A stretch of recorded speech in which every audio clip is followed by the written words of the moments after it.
mundur sebagai kuasa hukum Rasman seperti apa, Bang? Bang Firdaus, panggilannya Firdaus Owiwobo mundur sebagai pengacara Rasman. Kemarin ya, apa hari ini? Hari ini dia menyatakan mundur udah dari bagus kuasa dia, hukum. udah benar karena dia tahu bahwasanya karena dia punya berita acara sumpah dibekukan, ya pasti nggak mungkin lagi jadi kuasa hukum kan. Jadi dia mengundurkan diri kan, mengundurkan diri menjadi kuasa hukum. Kenapa? Karena dia ngerti undang-undang, dia ngerti aturan, ngerti putusan bahwasanya dia berita acara sumpahnya dibekukan, makanya dia mundur. Kalau dia nggak mundur, dia tetap jadi pun nggak bisa juga, makanya mundur lebih baik. Artinya dia menyadari bahwasanya dia sudah melakukan kesalahan terdahulu dalam tindakan dia terdahulu. Tapi dia lebih apa ya? Lebih menyadari lah. Dia sudah introspeksi kan. Dia introspeksi dirinya bahwasanya ya gue udah salah. Dia minta maaf sama Mahkamah Agung, minta maaf sama Ketua Pengadilan, udah benar deh. Tinggal kan sekarang kan dia posisinya sekarang tidak lagi sebagai pengacara karena berita acara sumpah dibekukan. Mau jadi apa deh ini? Tapi seorang Firdaus itu di dunia entertain bagus sebenarnya dia karena dia pandai menghibur. Jadi kalau dia pun jadi pengacara benar, dia adalah pengacara yang menghibur. Sayangnya dia salah jalan, jadi ke bawah, akhirnya dia berhenti. Tapi dia masih bagus sebagai individu yang menghibur masyarakat. Walaupun kadang-kadang ada cibiran, tapi ya itulah hiburan ya. Kan masyarakat butuh hiburan juga. Bang, apakah juga dari sindiran Hotman juga yang membuat dia, kan Hotman terlalu kencang juga Bang, menyindir-nyindir dia gitu.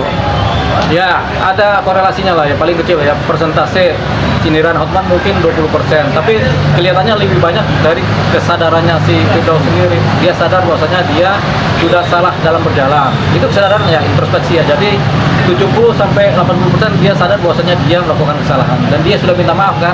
Kalau saya dengar si Firdaus Owiwowo minta maaf, saya maafin karena memang begitulah sebenarnya. Ketika dia tulus ya kita maafin, walaupun dia suka bicara-bicara yang kemudian dianggap tidak masuk akal, tapi bagi saya juga itu adalah salah satu bentuk hiburan di masyarakat kita yang sudah kena imbas pertambak pertalite tadi ya gitu. Nah, setelah dia mengundurkan ini, apakah masih bisa Bang bahas apa sih dia sebagai pengajuan gitu, pengacaranya dipulihkan atau seperti apa gitu? Nah, ini kan dia dibuka. Sebenarnya ada satu titik jalan di mana bisa terjadi ketika ada pembekuan, ada juga pencairan. Harapannya itu kan. Jadi memang berita acara sumpah dibuka. Apakah itu berlangsung seterusnya? Itu bisa terjadi.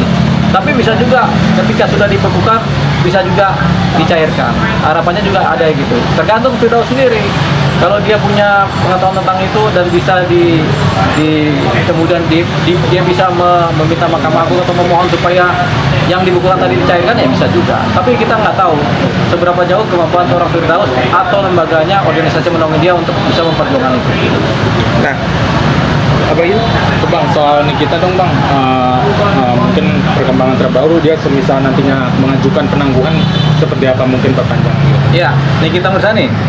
Nikita Mirzani ini kasusnya kan pemerasan sama TPPU sama pencemaran nama baik dengan Undang-Undang ITE.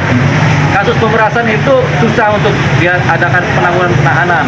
Dengan cara apapun agak sulit dia diadakan penangguhan penahanan. Jadi kalau dia atau keluarganya mengajukan permohonan penangguhan penahanan, boleh mengajukan haknya di dalam hukum ya, tapi kemudian untuk dikabulkan jawabannya adalah sulit.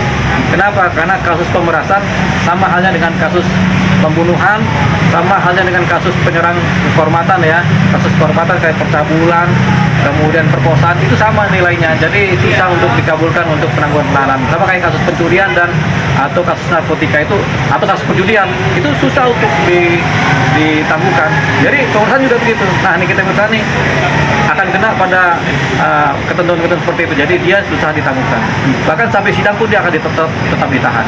Nah, dia kan yang terbaru dari pihak Reja Gladys juga sudah mengajukan saksi ya Bang di Polda. Ditambah dia melaporkan akun buzzer. Mungkin dari Abang sendiri pandangan seperti apa sih Bang?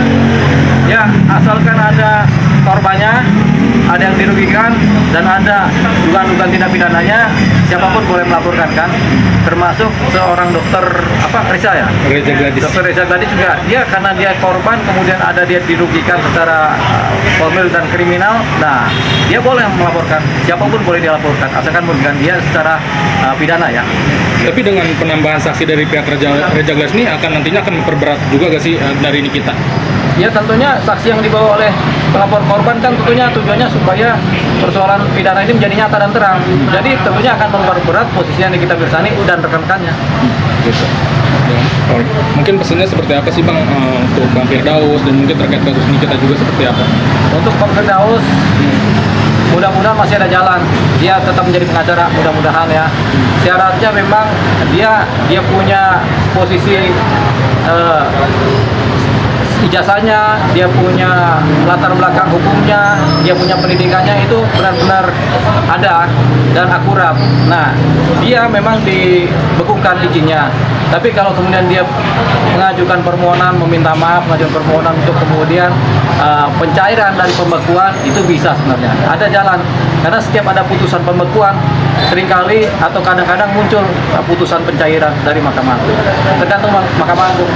Jadi nggak serta-merta dia menutup posisi dia sendiri kan oleh Mahkamah Agung. Tapi yang jelas kalau dia pandai untuk berbicara dengan Mahkamah Agung, itu pasti ada jalan.